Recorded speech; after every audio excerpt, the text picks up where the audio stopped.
ഉൽപ്പത്തി 27 1 മുതൽ 46 വരെയുള്ള വാക്യങ്ങൾ. യാക്കോബിന് അനുഗ്രഹം. ഇസഹാക്കിന് പ്രായമായി, കണ്ണിന് കാഴ്ച കുറഞ്ഞു. അവൻ മൂത്ത മകൻ ഏസാവിനെ വിളിച്ചു. എന്റെ മകനെ, ഇതാ ഞാൻ. അവൻ വിളിയേറ്റു. ഇസഹാക്ക് പറഞ്ഞു, ഞാൻ വയസ്സായി, എന്നാണ് ഞാൻ മരിക്കുകയെന്ന് അറിഞ്ഞുകൂടാ. നിന്റെ ആയുധങ്ങളായ അമ്പും വില്ലും എടുത്ത് വയലിൽ പോയി വേട്ടയാടി കുറെ കാട്ടിറച്ചി കൊണ്ടുവരിക. എനിക്ക് ഇഷ്ടപ്പെട്ട രീതിയിൽ രുചികരമായി പാകം ചെയ്ത് എന്റെ മുമ്പിൽ വിളമ്പുക. അത് ഭക്ഷിച്ചിട്ട് നിന്നെ ഞാൻ മരിക്കുമെന്നെ അനുഗ്രഹിക്കട്ടെ. ഇസഹാക്ക് ഏസാവിനോട് പറയുന്നത് റബേക്ക കേൾക്കുന്നുണ്ടായിരുന്നു. ഏസാവ് കാട്ടിറച്ചി നേടി വയലിലേക്ക് പോയി. അപ്പോൾ അവൾ യാക്കോബിനോട് പറഞ്ഞു, നിന്റെ പിതാവ് നിന്റെ സഹോദരനായ ഏസാവിനോട് നായാട്ടിറച്ചി കൊണ്ടുവന്ന് രുചികരമായി പാകം ചെയ്ത് എന്റെ മുൻപിൽ വിളമ്പുക.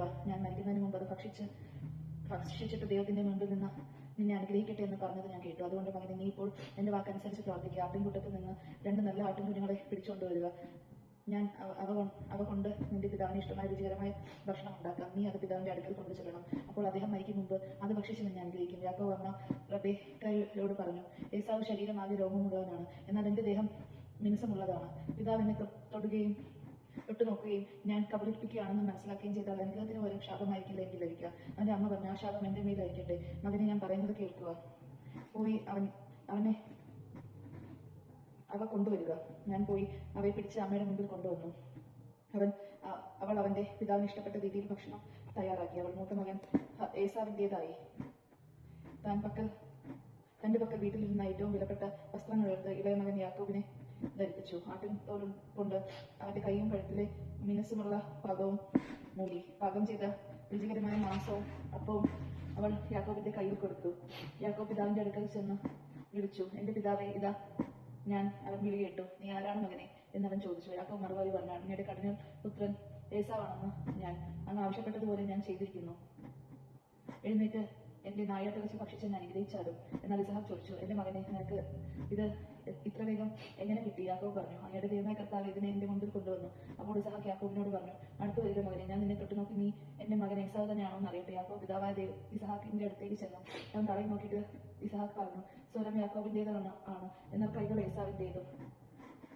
ഇസഹാക്ക് അവനെ തിരിച്ചറിഞ്ഞില്ല, കാരണം അവന്റെ കൈകൾ സഹോദരനായ ഏസാവിന്റെ കൈകൾ പോലെ രോമം നിറഞ്ഞതായിരുന്നു.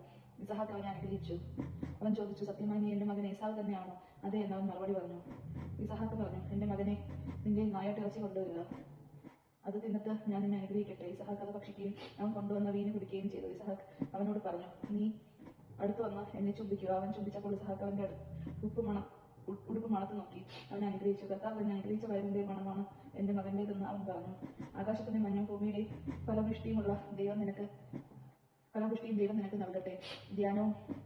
ധാന്യവും വീഞ്ഞും സമൃദ്ധമാവട്ടെ. ജനതകൾ നിനക്ക് സേവ ചെയ്യട്ടെ.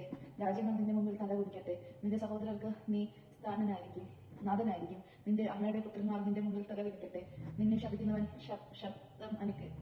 ശപഥം അനുഗ്രഹിക്കുന്നവൻ അനുഗ്രഹീതമായിരിക്കും. ഏസാവ് അനുഗ്രഹം യാചിക്കുന്നു. ഇസഹാക്ക് യാക്കോബിനെ അനുഗ്രഹിക്കുകയും യാക്കോബ് അവന്റെ മുമ്പിൽ പുറത്തു കിടക്കുകയും ചെയ്തപ്പോൾ നായാട്ട് കഴിഞ്ഞ് ഏസാവ് തിരിച്ചെത്തി. അവൻ പിതാവിന് ഇഷ്ടപ്പെട്ട ഭക്ഷണം തയ്യാറാക്കി പിതാവിന്റെ അടുത്ത് കൊണ്ട് വന്നിട്ട് പറഞ്ഞു, പിതാവ് എഴുന്നേറ്റ് അങ്ങയുടെ മകന്റെ നായാട്ടിറച്ചി ഭക്ഷിച്ച് എന്നെ അനുഗ്രഹിച്ചാലും. നീ ആരാണ്? ഇസഹാക്ക് ചോദിച്ചു. അവൻ പറഞ്ഞു, അങ്ങയുടെ കഠിന പുത്രൻ ഏസാവാണ് ഞാൻ. ഇസഹാക്ക് അത്യധികം പരിഭ്രമിച്ച് വിറയ്ക്കാൻ തുടങ്ങി. അവൻ ചോദിച്ചു, നായാട്ടിറച്ചിയുമായി നിനക്ക് മുന്നേ എന്റെ മുൻപിൽ വന്നത് ആരാണ്? ഞാൻ അത് തിന്നുകയും അവൻ അനുഗ്രഹിക്കുകയും ചെയ്തല്ലോ. അവൻ അനുഗ്രഹിക്കപ്പെട്ടവനായിരിക്കും. പിതാവിന്റെ വാക്ക് കേട്ടപ്പോൾ ഏസാവ് അതീവ ദുഃഖത്തോടെ കരഞ്ഞു. പിതാവെ, എന്നെ അനുഗ്രഹിക്കുക.